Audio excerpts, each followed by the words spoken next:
Hey people, Seth here. Today, I'll be breaking away from tradition. I'll be covering some old-ass game that's probably very obscure, long, frustrating, dehumanizing, but also very fun. Ask yourself, have you ever wanted to experience the role-playing equivalent of poisoning yourself repeatedly? I am afflicted. For many weeks. I got dibs on his stuff. Until you gradually build up a tolerance for self-inflicted pain and suffering. You see, much like eating a bag of raw potatoes, do it in one go and you might die, but do it gradually and you might live. Keep at it and you might just start enjoying it. I present to you Wizardry 8, released in 2001 by the Canadian government. Wizardry 8 is one of the finest torture devices to be released on the personal computer. Wizardry 8 takes place in the Dragon Ball Z extended universe. You and your party are space-traveling aliens hired by the Wookiees to retrieve all 3 remaining Dragon Balls, the Astral Domine, the Chaos Malari, and the Destiny Dominus, and use them to ascend as literal gods and reshape the universe. Ascension takes place on a planet called Dominus. Unfortunately, the process of ascension has been complicated by the involvement of a dark savant, who, to put it simply, is Space Hitler, setting up an interplanetary anti-Semitic blockade around Dominus. Unfortunately, your ship bears the Mark of David and is quickly shot out of the sky, forcing you to make a crash landing. All things considered, that's not too bad. Except, Space Hitler has also rigged the planet with a nuclear payload that is large enough to glass the entire surface, in case anyone who isn't Space Hitler tries to ascend. I hope you're following all this, because this is just the intro. And now I'm gonna quickly summarize the plot to help you understand how amazing this game is. Space Hitler is not very popular. As a result, he loses the only Dragon Ball he has to the Italian Mafia, because he neglected to pay their godfather, Don Barlone. By the way, the Italian Mafia in this game is composed of rats and speak in an Italian-American accent. Me? I'm always in top form, not just Ratkin. Razooka, pal! Yeah, the Order of Tar. You might consider us a family of sorts. Don Barlone switches out the Astral Domine with a shiny salt lick. The melanated master finds out and has an autistic tantrum in front of you. You'll come to find this is a common theme. You take the imitation and buy the real thing. It costs most of your life savings, so instead of paying, you might try and whack him instead. Luckily, the best tricks are so nice that they work twice. First, you gotta get chummy with the Umpani or the Trang. This is the choice between authoritarian rhinos or literal bugmen that reproduce faster than India. I usually roll Umpani because we share a common bond in our attraction to anthropomorphic rhino girls. Siding with one of those lets you visit the local Wookiee embassy to have a look at their Chaos Malari. And by having a look at their Chaos Malari, he seems like an honest, trusting guy, and those are my favorite kinds of people. I mean snatching it in front of them, apologizing sincerely, and then replacing it with a knockoff glass bulb. Then you gotta find the Destiny Dominus, which is really the search for enlightenment. As the source of all knowledge in the universe, you find it naturally by consuming a lot of psilocybin, DMT, and ayahuasca. So you can project yourself to a higher plane of consciousness and talk with Joe Rogan. With all 3 Dragon Balls in your dragon sack, there's still the small matter of nuclear oblivion. So you gotta go up north and offer your sweet body to a goat demoness. This game was very progressive for its time, because Alcedexis is fiercely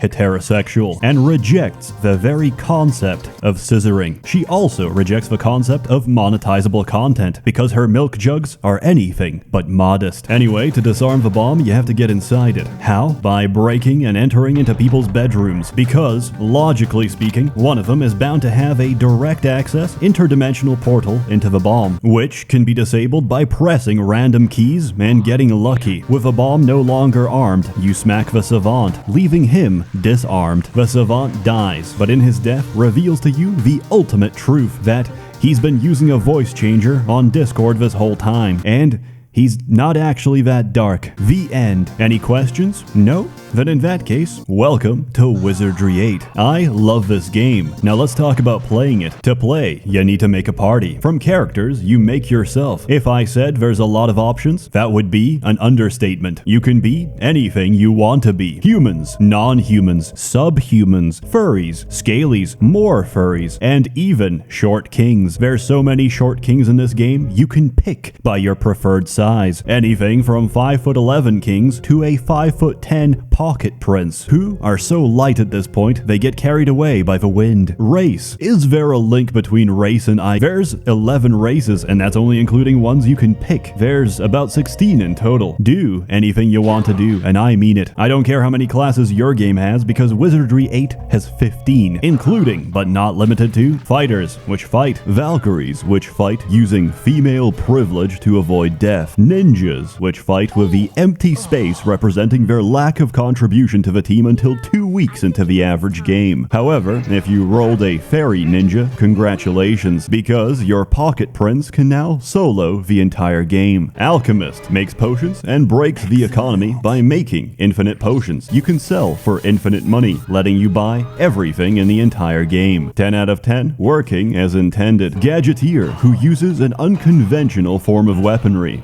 A gun. But that's the boring part. The interesting part is overloading a microwave in a monastery, ripping out the microwave chip, and using it to give your enemies brain tumors. Gadgets are essentially random pieces of trash duct taped together to inexplicably cause widespread devastation. And if you think that sounds ridiculous, then let me tell you about the bard. In most games, a bard plays music, keeps up morale, and probably cooks and cleans for the party as well. In Wizardry 8, the droning melody of a bard's bagpipe brings pandemonium, the plucking of his harp causes cerebral hemorrhaging, and the blowing of his horn results in nuclear fallout. Building the optimal six-man party is difficult. Explaining is difficult, and we don't have time. Here's my build. Follow it, copy it, enjoy it. It's very powerful, very well-rounded, and gives you a complete first experience of a game. By the way, this game's got a lot of voice dialogue. I've got a surprise for you. Stand still so you can get it between the eyes. And most of it comes from your own party. I almost feel normal. There's 18 different personalities for each gender. There will be many implements of destruction at my disposal, yeah? Which is 36 fully voiced personalities in total. Yeah, slice 'em, dice 'em, no sense being nice to 'em.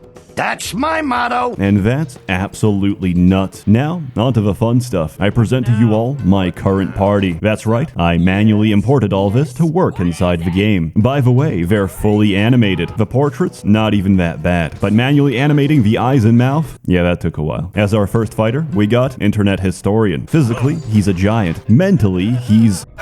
Ah, a trap.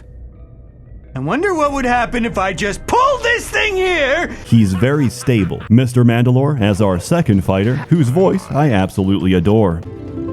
How exciting. I think I'm improving. Oh no. More people. They just keep coming. And coming. I'm getting stressed. It's just so expressive. As our morally bankrupt, backstabbing, conniving, and scheming we got my man Uber Danger as a rogue who sounds exactly as he does in real life.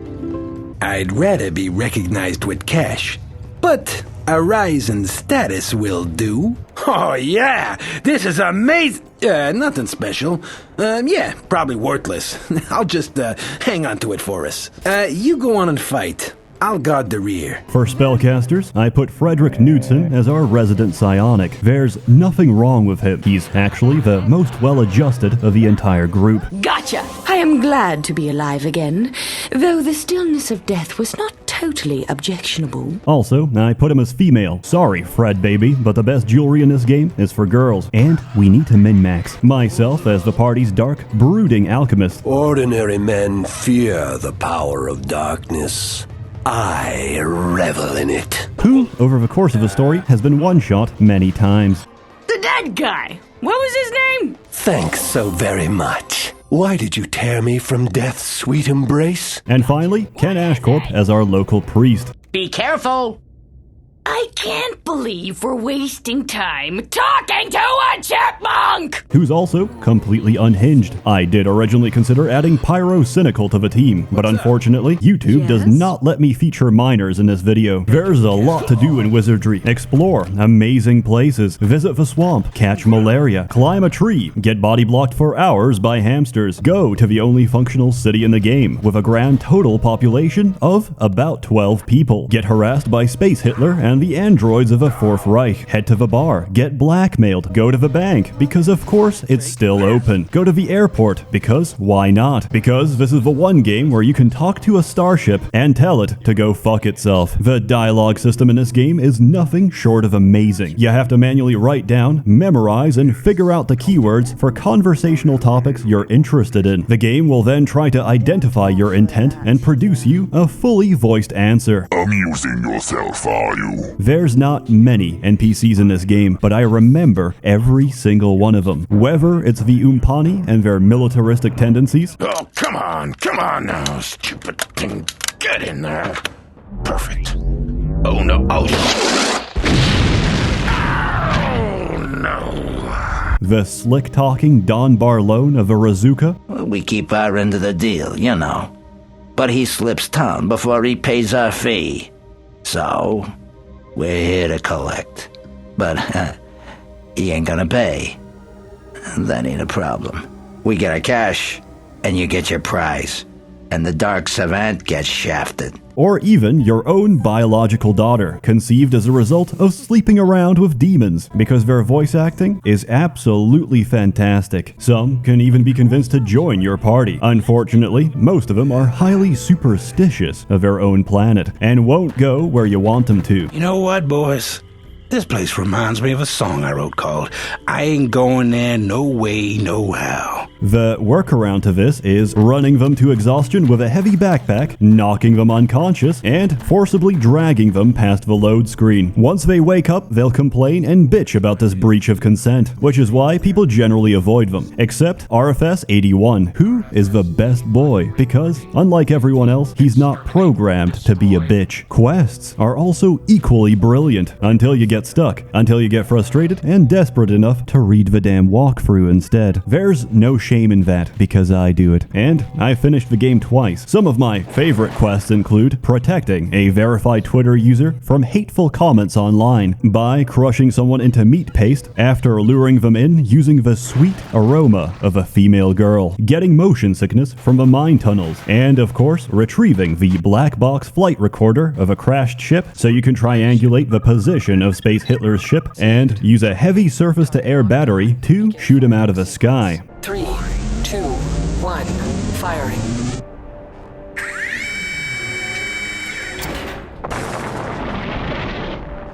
Yeah, this game goes 0 to 100 real fast. Anyway, let's get back to something sensible, like using medieval weaponry to kill fantasy creatures. The biggest part of this game, from beginning to end, from the moment you wake up on that beach to the moment you pass out each day from exhaustion, is combat. This game has a lot of fighting. A lot of fighting. The hardest thing in this game is to simply walk unmolested through a short forest trail, which is physically impossible, because every step of the way you'll be harassed, molested, and physically assaulted by the entire regional populace. Should you survive your first experience of the great outdoors, you'll reach Arnica, the first city in the game. And don't worry, that's where I also let my guard down, sleeping with a door open, peeking out from a dusty window, only to catch a faint glimpse of moving pixels in your peripheral vision. I'm very sorry, but you're now in combat with the entire city, because even civilization is an unstoppable barrage of random encounters. To understand my frustration, here's an example. Previously, I have walked 5 meters on a tropical island, got jumped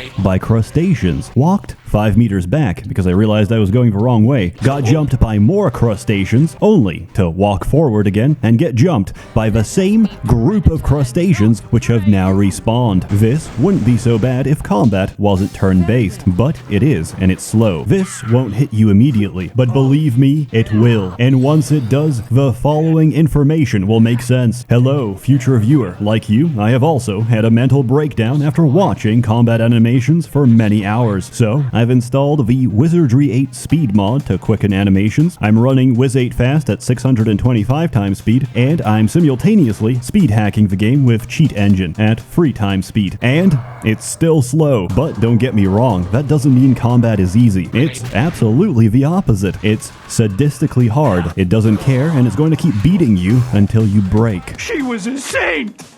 A saint! Sure, you can put down the difficulty. You're still gonna get shredded by the 10+ juggernauts that just came out of camouflage. The only way to avoid dismemberment is to play intelligently. This game is a constant battle of overwhelming odds versus your own capacity to game the system. To charge the juggernauts is suicide. They swing potentially 3 times a turn, and they're not stupid. They're gonna surround you, flank you, and hack your spellcasters to pieces. Positioning is important. Instead of charging, we herd them into a choke point. Their numbers become worthless, and we reduce the fight into a glorified meat grinder. And that's not hyperbole. Enemies get visibly wounded the more you hurt them. It provokes a very Pavlovian response, as I get satisfaction from seeing whatever has inconvenienced me get reduced to a bloody pulp. Other times I'm left thinking, Jesus fucking Christ, please stop. Just put him out of his misery, as I'm beating a bandit so hard that we've ripped the very skin off his face, and his skull is visibly poking through the flesh. Tactics are important. Your fighters do most of the damage. Your mages control the battlefield. Why deal with a crowd when you can make the crowd insane and kill each other in a psychotic rage? And if that doesn't work, paralyze them, curse them, give them topical dermatitis, make them throw up, and induce nausea. You know the best way to stop an animal attack? Diarrhea. Because it's very hard to focus on anything when your ass is exploding. However, any status that affects enemies can affect you as well, and you'll find it's very hard for your party to focus when they're in the process of getting vored and digested by wild animals. Something's different,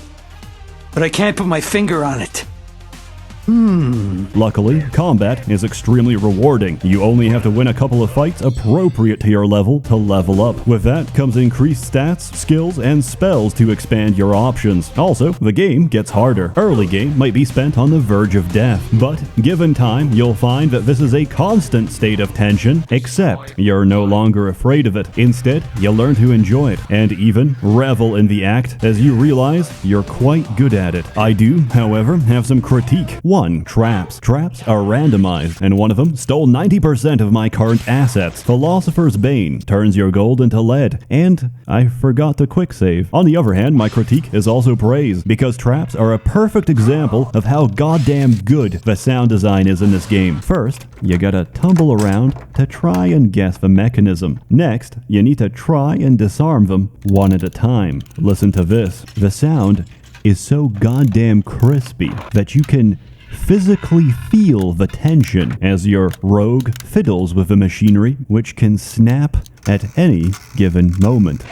Good God, I love it. Just remember to save. 2. Lockpicking. Lockpicking is not based. It is cringe. It is an endless hell of clicking tumblers to make them rise, only to watch the rest fall as you persist in your futile struggle. Which is why I strongly recommend you use earth magic to magically hold the tumblers, because otherwise you're gonna have a bad time. 3. Pickpocketing. Don't even bother, because it's fucking broken. No one's really sure how it works, but you can't save scum, and the responses are hard-coded. It's actually almost creepy. I once pickpocketed an NPC 5 times with the same negative outcome, only to reload the quick save and discover that the NPC was missing, or rather that they were deleted from my save file, as if to send me a message. I know this sounds like I'm losing it, and you don't have to believe me, because I managed to record the whole thing. 4. Other weird shit that happens. I used to think you couldn't alt-tab out of this game, because alt-tabbing breaks the keyboard. Turns out it doesn't. You just have to hit the alt key once again. How could you know this? You can't. How did I learn this? I smashed my keyboard and it worked. Then I reduced the surface area of my fist, smashed keys at random until, through order of elimination, found the secret combination. This game has several features on the level of esoteric knowledge. That is to say, nobody knows shit. Wizardry 8 is absolutely fantastic. Yes, there's annoying bullshit to deal with, but hey, hey, it's almost 2 decades old and released in less than ideal circumstances. That's why there's still a fucking hardware advert that pops up whenever you try and close the game, because the publisher was broke and the developer was about to be. So they had to shill out, buy advertising, higher FPS in a turn-based RPG where FPS doesn't matter. On the other hand, holy shit, that advert aged well. They still exist to this very day. Pre-built computers? Now that's a future-proof business model, not some turn-based PTSD simulator that blew its entire poly count on jiggle physics. This game will try to break you. It'll spit in your mouth, call you names, and crush your self-esteem. But if you persist, that's when real satisfaction kicks in. When you're no longer at the mercy of its bullshit. It's the feeling of control. And let me tell you, it is an all-encompassing, intoxicating sensation. I give Wizardry 8 an extremely high score. I also give it 80% off on GOG, because I have that power. All this for about $2. If it sounds like something you'd enjoy, give it a try. An average playthrough will run you anywhere between 100 to 150 hours of game time. And given the vast range of builds and character classes, it is very much replayable, preferably with breaks of several years in between. As always, more content to come, so stay tuned. A warm thanks to the many members of the Merchants Guild, generously funding and bankrolling these videos. You're all truly wonderful. Have a good one, stay safe, and please enjoy the credits. He seems like a kind, generous soul.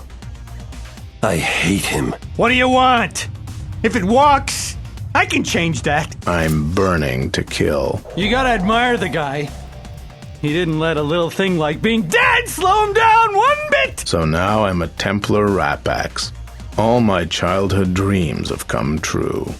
Oh, great! Swimming! I hate swimming! I didn't come a million miles to get all soggy! I'm filled with glee. We won. I think we can make an all-right universe if we put our minds to it. Chaos. Woohoo! Death has taken him. Lucky fellow. You know, they said I was crazy when I told them I'd take over the universe one day. Ow! Master, it is my duty to report a life form disappearance. You know, that was the single most traumatic moment of my entire life. I'm not a man to hold resentments. I like to forgive. Maybe you could expedite that process a little by, a cash settlement? His death comes as a surprise. He showed so many traits of a strong alpha male. We got it! Now let's get out of here before bells and buzzers go off. I'd hate for this to turn into some kind of bloodbath, yeah. Hate it. You know, when someone gets a big kill like that, his friends usually pitch in with some kind of reward. Really, they do. Who shall be your sacrifice? Taken care of. Ah, beautiful choice. I have been transfixed by the demoness and used for her sport. It's like a beautiful dream. Wait! Didn't see anything. I have a confession. You recall that Rapax Demoness that suffice it to say that she has bewitched me somehow. If I leave this place, I suffer the torments of the damned. The only way to stop it, I am afflicted. The demoness possesses me no longer.